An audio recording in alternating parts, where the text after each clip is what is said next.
ધોરણ 11 સાયન્સ જીવ વિજ્ઞાન ચેપ્ટર નંબર 9 અને લેક્ચર નંબર 15 બરાબર. હવે આની અંદર આજે આપણે છેલ્લું લેક્ચર છે, જોઈએ.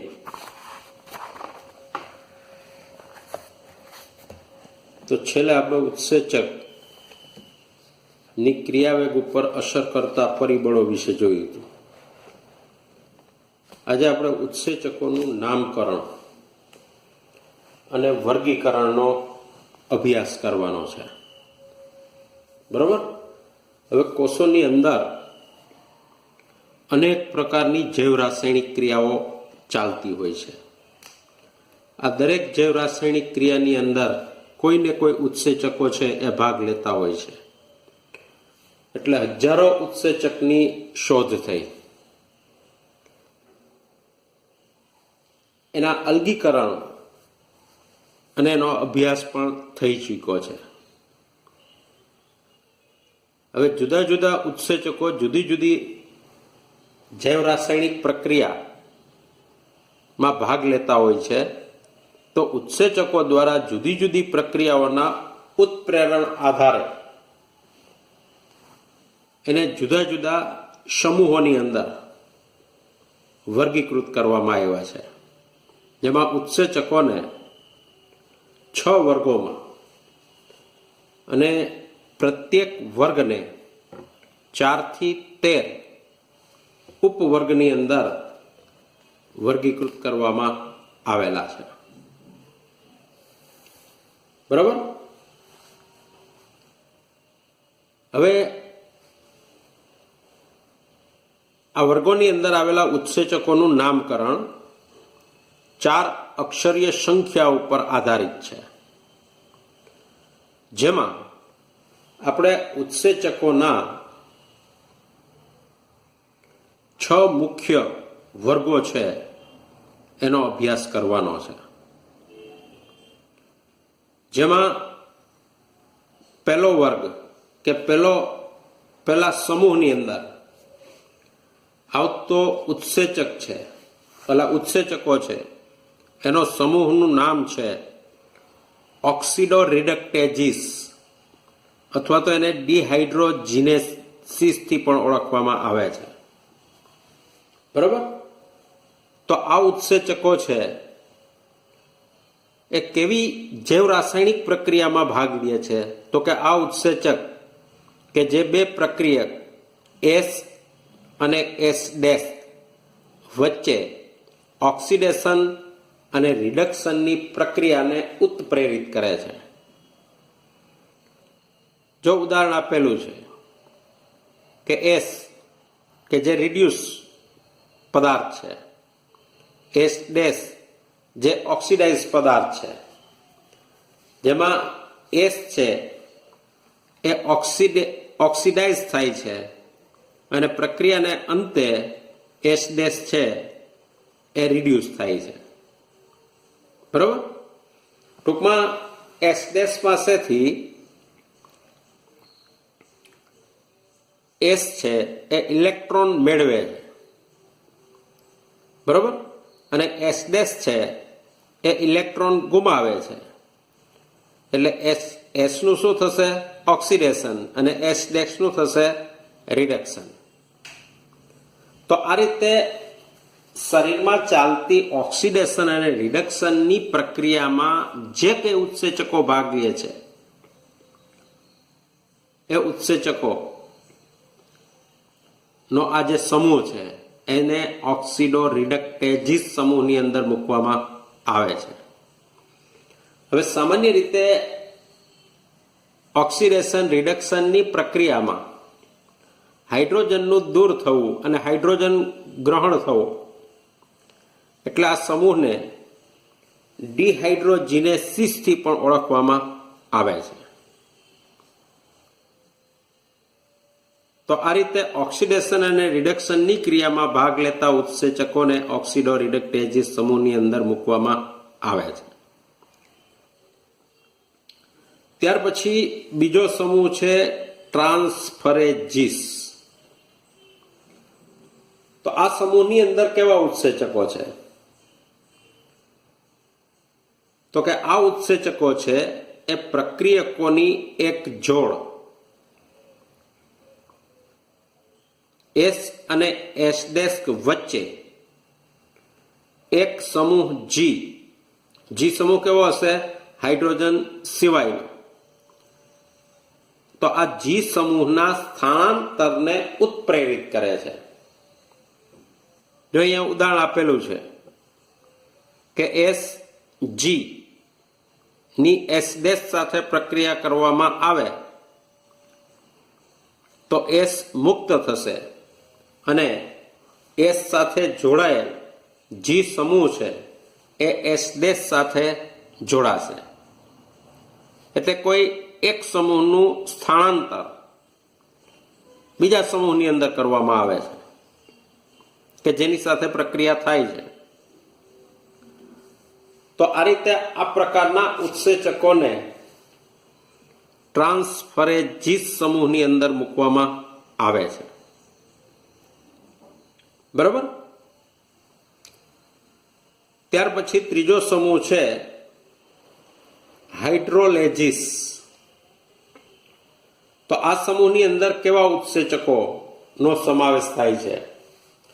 તો સામાન્ય રીતે આ સમૂહની અંદર ester, ether, peptide, glycosidic bond, carbon carbon, carbon halide, phosphorus nitrogen વચ્ચે જે કંઈ બંધો રચાયેલા છે,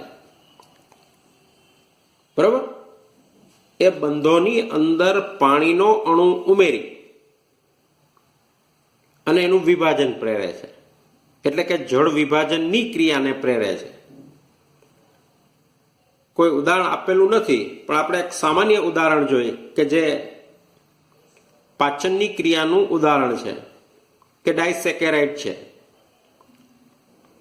બરાબર. દાખલા તરીકે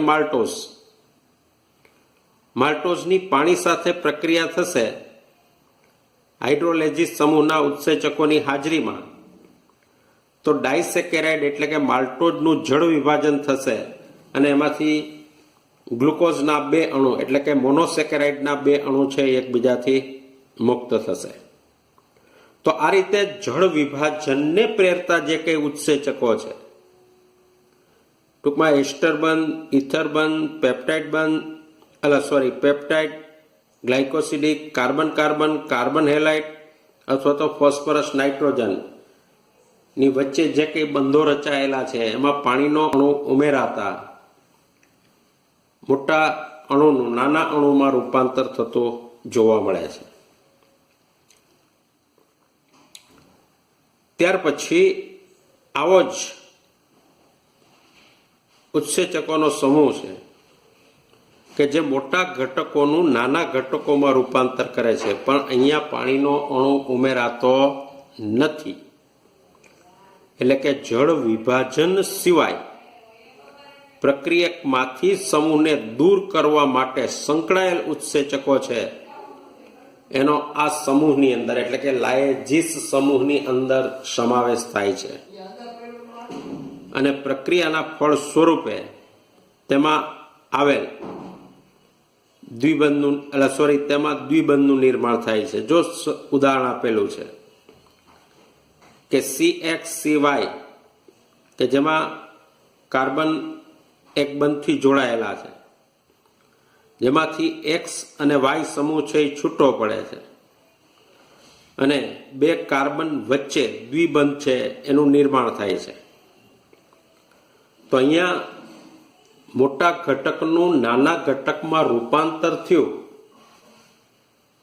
પણ આ પ્રક્રિયાની અંદર જળ વિભાજન થતું નથી. બરાબર. તો આ રીતે મોટા ઘટકનું નાના ઘટકમાં રૂપાંતર કરતા જળ વિભાજન સિવાયના પ્રક્રિયકોમાંથી સમૂહને દૂર કરવા સાથે સંકળાયેલા ઉત્સેચકો નો સમાવેશ લાયેજીસની અંદર કરવામાં આવે છે. બરોબર. ત્યાર પછી પાંચમો સમૂહ છે આઇસોમરેઝિસ. તો આ સમૂહની અંદર કેવા ઉત્સેચકો આવશે? તો કે એવા બધા ઉત્સેચકો કે જે પ્રકાશીય, ભૌમિતિક અથવા તો બંધારણીય સમઘટકોના આંતર રૂપાંતરણને ઉત્પ્રેરિત કરતા હોય. તો આવા ઉત્સેચકોનો જે સમૂહ છે એ આઇસોમરેઝિસ છે. એક સામાન્ય ઉદાહરણ જોયું જે 14મા પાઠની અંદર આવે છે શ્વસનમાં, કે ફ્રુક્ટોઝ 6 ફોસ્ફેટ છે એનું ગ્લુકોઝ 6 ફોસ્ફેટમાં રૂપાંતર. તો અહીંયા શું છે? તો કે આ બંને ઘટકો બંધારણીય રીતે એકબીજાના સમઘટક છે. ફ્રુક્ટોઝ છે એ હેક્ઝોસ શર્કરા છે, ગ્લુકોઝ છે એ પણ હેક્ઝોસ શર્કરા છે, પણ એમાં પરમાણુના સ્થાનાંતરથી બરાબર અણુરચનામાં ફેરફાર થશે. એટલે કે ફ્રુક્ટોઝનું ગ્લુકોઝમાં રૂપાંતર થાય અથવા તો ગ્લુકોઝનું ફ્રુક્ટોઝમાં રૂપાંતર થાય છે. તો આ રીતે એવા ઉત્સેચકો કે જે પ્રકાશીય, ભૌમિતિક અથવા તો બંધારણીય સમઘટકોના આંતર રૂપાંતરણને ઉત્પ્રેરિત કરે છે. આવી પ્રક્રિયા દરમિયાન કોઈ પરમાણુ છૂટા પડતા નથી, માત્ર એની પરમાણુ ગોઠવણીમાં ફેરફાર થાય છે અને અણુરચના છે એ બદલાય છે. બરાબર. તો આવા ઉત્સેચકોને આઇસોમરેઝિસ કહે છે. ત્યાર પછી લિંગેજીસ. તો એવા ઉત્સેચકો કે જે બે રસાયણોને પરસ્પર જોડાણ માટે ઉત્પ્રેરિત કરે છે, જેમ કે carbon oxygen, carbon sulphur, carbon nitrogen, phosphorus oxygen, એની વચ્ચે બંધાના નિર્માણની ક્રિયા સાથે સંકળાયેલા ઉત્સેચકોનો લિંગેજીસ સમૂહની અંદર સમાવેશ કરવામાં આવે છે. તો અહીંયા આ એક અગત્યનો પ્રશ્ન છે, ઉત્સેચકનું નામકરણ અને વર્ગીકરણ, જેમાં ઉત્સેચકોને 6 સમૂહની અંદર વહેંચવામાં આવે છે.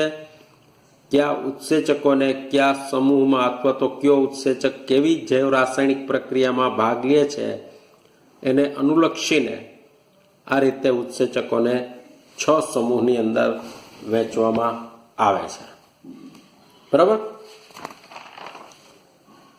હવે ત્યાર પછીનો પ્રશ્ન છે સહકારકો, કો ફેક્ટર. બરાબર. હવે એની અંદર શું કીધું છે? તો કે ઉત્સેચક એક કે અનેક પોલીપેપ્ટાઇડ શૃંખલાઓના જોડાણથી બને છે, છતાં કેટલીક સ્થિતિમાં બિન પ્રોટીન ઘટક તેની સાથે સંકળાય છે. ત્યારે આવા બિન પ્રોટીન ઘટકને સહકારકથી ઓળખવામાં આવે છે. ટૂંકું ટચ કે સામાન્ય રીતે ઉત્સેચક પ્રોટીનના બનેલા હોય છે. આપણે પ્રોટીનની સંરચના ઉપરથી ખ્યાલ છે કે પ્રોટીન એક પોલીપેપ્ટાઇડ શૃંખલા કે અનેક પોલીપેપ્ટાઇડ શૃંખલાનો બનેલો હોય છે. બરાબર. હવે કેટલાક ઉત્સેચકો એવા હોય છે કે જે બિન પ્રોટીન ઘટકની હાજરીમાં સક્રિય થાય છે. તો ઉત્સેચકને સક્રિય કરતો આ જે બિન પ્રોટીન ઘટક છે એને સામાન્ય રીતે સહકારક કહે છે.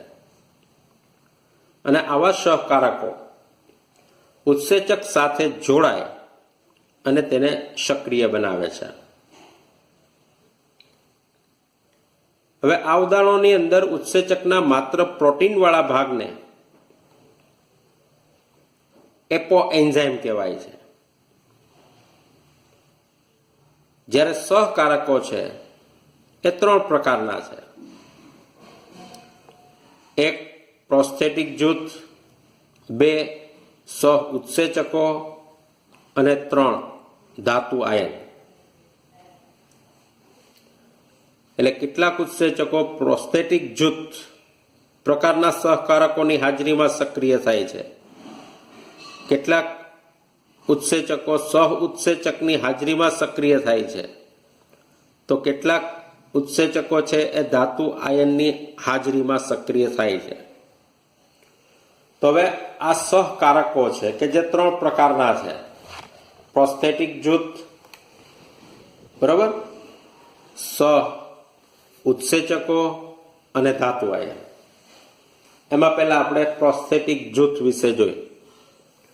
તો કે પ્રોસ્થેટિક સમૂહ કાર્બનિક રસાયણો છે અને તે અન્ય સહકારકોથી સ્વરૂપમાં જુદા હોય છે કે જે એપો એન્ઝાઇમ સાથે પ્રબળ બંધથી જોડાય છે અને એપો એન્ઝાઇમને કાર્ય માટે સક્રિય કરે છે.